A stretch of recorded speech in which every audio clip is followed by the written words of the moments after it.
ఇవాళ మా మామను ఆఫీస్కి రమ్మంటే నాకు పనుంది నేను రాను, కావాలంటే నా వంతుకు మా చోటేబాయిని పంపిస్తా అన్నాడు. ఇంతకు ఈ చోటేబాయి ఎవలో ఏం కథను చూద్దాం పాండ్రి. హలో, నేనే చోటాబాయిని. హలో, ఎవరు చోటేబాయ్ మాట్లాడేది? అరే దివానా, చెప్తాను వినబడతలేదురా. నేనే చోటాబాయిని అంటుంటే ఆగమాగం చేస్తున్నావు. అవులే లేదు చోటేబాయ్, మీరు బడేబాయ్ని బడేబాయ్ అన్నప్పటి నుంచి ఒక్కొక్కరు ఒక్కొక్క తీరుగా రియాక్ట్ అవుతారు. అరే బడేబాయ్ అనక బఫూన్ బాయ్ అంటారా? బఫూన్ బడే ఫోను.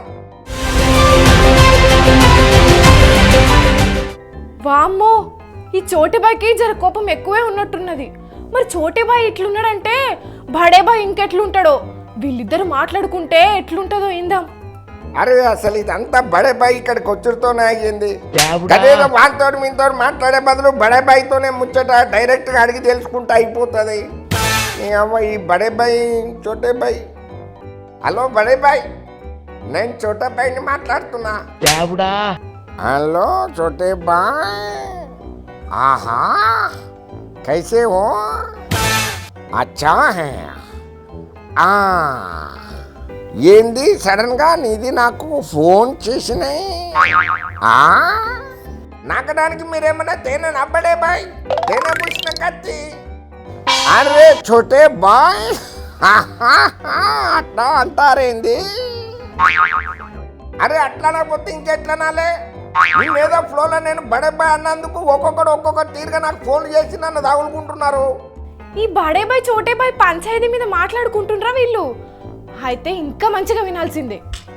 అరే చోటే బాయ్, టెన్షన్ మతలో, నీకి పెద్ద కష్టమే వచ్చింది బాయ్. నీకి అట్లా అనమని నాకి ఏమైనా చెప్పినాయి? అరే మీరేం చెప్పలేదన్నా, మీదేం తప్పలేదు. నేనేం చేసిన అంటే స్టేజ్ మీద ఉన్న ఫ్లోలో నేను మాట్లాడినా. అరే బడేబాయ్ అని చెప్పి అన్ననో లేదు, అడ్డగాడు బుడ్డగాడు పక్కింటోడు వాడు వీడు మా దోస్తులు ఇక దుష్మన్లు అందరూ ఒకటే పని తిరిగా ఫోన్ పట్టుకొని నన్ను దంచుతూనే ఉన్నారు. నీ అవ అరే ఉత్తగనన్ను అంటిరా నాయన అని చెప్పి అబద్ధానికి అర్థం పోసినట్టు మళ్ళీ మీ వాళ్ళు ఏమో నన్ను పొగడబట్టే. ఇప్పుడు అందరూ ఏమనుకుంటున్నారు, ఈయనవును ఆయన ఒకటే, ఇద్దరు రెండు అని చెప్పి అనబట్టే. గిదెక్కడ కథ అన్నాను ఎవ. నాకు ఇప్పుడు ఎటు పోవాలని అర్థమైతలేదు, నా మైండ్ అంతా ఖరాబ్ అవుతుండే. కూల్ చోటే భాయ్, నాకి నమ్ముకో.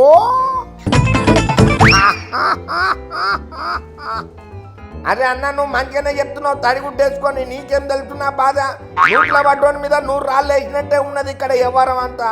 నీదేమున్నది? నువ్వు చెప్తున్నావు మంచిగానే, నాతోని కాబట్టి అన్న. ఇక మా బడేబాయ్ అని ఏదో స్టేజ్ మీద ఫ్లోలో అన్నందుకు మొత్తం ఒక్కొక్కడు బాతున్నారు నన్ను. అరే చోటే భాయ్, కైకు కంగారు పడరే, మై హూనా. అబ్బా వద్దు పైకి ఎన్నొద్దు, మేము చూస్తలేమా ఢిల్లీలో ఆప్కి ఏం చేసిండ్రో. మళ్ళీ ఆప్కి మై హూనానని అంటారు మీరు. వద్దన్నా, నీ బడేబాయ్ వద్దు చోటేబాయ్ వద్దు, దిమాగ్ ఖరాబ్ అవుతుంది ఈ బడేబాయ్ ముచ్చటతోని. మొత్తం నేను బడేబాయ్ అన్నందుకే ఇదంతా కథ అవుతున్నది. నై దట్ ఆప్, నీది మాట అపూమని అంటున్నది నాది. అమ్మతోడు సార్, మీ తెలుగేందో మీ తెలివేందో నాకు అర్థమైతే లేదు. అరే నేనేదో స్టేజ్ మీద గంతమంది ఉండేసరికి మైకుల సప్పుడుకు ఏం మాట్లాడాలో తెలియక బడేబాయ్ అని చెప్పి జర ఫ్లోలో చెప్పిన. అరే ఏదో మీకు 4 బిస్కెట్లు ఇచ్చినట్టుంటే మాకేమన్నా నిధులు ఇస్తారని చెప్పి మేము ఆశపడ్డాం, కానీ ఇప్పుడు అందరు మా మీదకే మా మొఖాన క్రీమ్ బిస్కెట్లు ఇస్తుంటున్నారు. అరే చోటే భాయ్, రాజకీయం అంటేనే అట్లా ఉంటాయి. నాకీ చూడు ఎంత మంచిగా ఎన్ని హ్యాండిల్ చేస్తున్నాయి.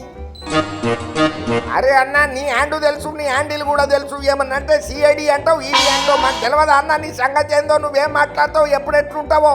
మేము గుంపు మేస్త్రిలో పని కాదన్నా చేసేది, నీకు అర్థమైతే లేదు. సోచో చోటా భాయ్, అవస్థ పడొద్దు, అవస్థల్ని మనం వాడుకోవాలి. ఏ కారణం అది ఎంత కష్టమైనా మనం వాడుకోవాలి. చోటే భాయ్ అని నీకు నేను ఎంత గౌరవం ఎందుకు ఇస్తున్నా? సోచా హై చోటే భాయ్, బతావు. చూడన్నా ఇప్పుడు అన్ని బయట పెట్టినావు అనుకో నాకు లేని తలకాయ నొప్పులు వస్తాయి అన్ని నాకెందుకన్నా నేనేదో నిమ్మలంగా రాక వచ్చిన పదవిని మంచిగా చేసుకొని పోదామని నేను చూస్తుంటే నాకు లేని పెంటని పెడతావా అన్నా ఎవరి లొసుగులు వాళ్ళై ఎవరి గౌరవాలు వాళ్ళై మధ్యలో జనాలే ఆగమైతారు వట్టిగా. ఇంకా ఇందాం ఏం మాట్లాడతారు. అయినా నాది ఒక డౌటు చోటే బాయ్, నాది పార్టీ మళ్ళీ రూలింగ్లోకి వస్తుంది గెలుస్తుంది అని నీకు ఎవరు చెప్పినాయి? నీది నాయకుడు ఉండి కాదా అన్న? ఏదో బుద్ధి తక్కువ అన్న ఏవో ఫ్లోలో అన్న మాటను పట్టుకొని నేను ఇంతమంది మీరెక్కి వాళ్ళెక్కి మందెక్కి ఏందన్నా నేను పరిపాలన చేయాలన్నా లేకపోతే పాలు తాగి వండుకోవాలన్నా? ఏమో ఇంకోసారి చెప్తున్నా అన్న బడే బాయ్, నేను నువ్వు మళ్ళీ హైదరాబాద్కి వచ్చినప్పుడు నేను నిన్ను కలిసినా కూడా బడే బాయ్ అని మాత్రం అన్ననంటే అన్నను అమ్మతోడు చెప్తున్నా. నేను దేశానికి నాది, రాష్ట్రానికి నీది ఉన్నది చుటే బాయ్ పదవి, ఇలా తప్పేమున్నది అన్న? చూడన్నా రాజకీయంలో ఎవరిది తప్పో ఎవరిది ఓపో చెప్పుడు ముఖ్యం కాదు. నేనేమంటున్నానంటే పబ్లిక్ టాక్ ఎట్లున్నది అనేదే ఇంపార్టెంట్. ఇప్పుడు జనమంతా ఏమనుకుంటున్నారంటే జనం అంటే మీ వాళ్ళు మా వాళ్ళు అన్న మళ్ళీ గట్లంటావు. మీ వాళ్ళు మా వాళ్ళు ఏమనుకుంటున్నారంటే మన ఇద్దరు ఒకటే అని అనుకుంటున్నారు. మనది అంతా గుంపు మేత్రి పని ఇంకా మొదలు కాలేదు కానీ.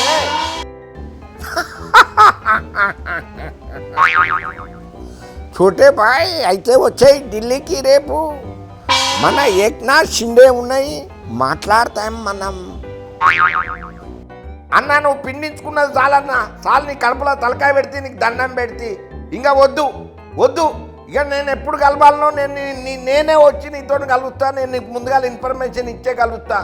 ఇక మనకు ఈ లొల్లి పంచాయతీలు వద్దు, మనకు పబ్లిసిటీ ఎక్కువైపోతున్నాం అన్న. నాకు సెట్టే నాకు మంచిగానే ఉన్నదన్న. కొన్ని రోజులు ఎందుకైనా మంచిదే నీతోటి ఊర కట్టిపు అన్నా. నీతోటి కట్టిపు. నువ్వు నాకు ఫోన్ చేయకు, నేను నీకు ఫోన్ చేయకు. లేదంటే నువ్వు నేను ఒక్కటని చెప్పి నమ్మిస్తారు మీ వాళ్ళు. వద్దా నా పెట్టే అన్న. ఈ బడే బాయ్ చోటే బాయ్ మాటలు వింటుంటే మోదీ సారు రేవంత్ రెడ్డి సారే గుర్తుకొస్తున్నారు. ఎందుకంటే మన రేవంత్ రెడ్డి మోదీ సార్ను బడే బాయ్ అన్నాడు కదా. नरेंद्र मोदी जी हमारे हिसाब से प्रधानमंत्री का मतलब हमारे बड़े भाई के जो मदद रहे तो ही हर प्रदेश के मुख्यमंत्री उनके क्षेत्र में वो कुछ तरक्की कर सकता है, कुछ डेवलपमेंट को आगे ले सकता है. ఇట్లా అన్న సంది మోదీని బడే బాయ్ అన్నాడు అంటే వాళ్ళిద్దరు ఒక్కటే అని ప్రతిపక్షాలు అంటున్నాయి.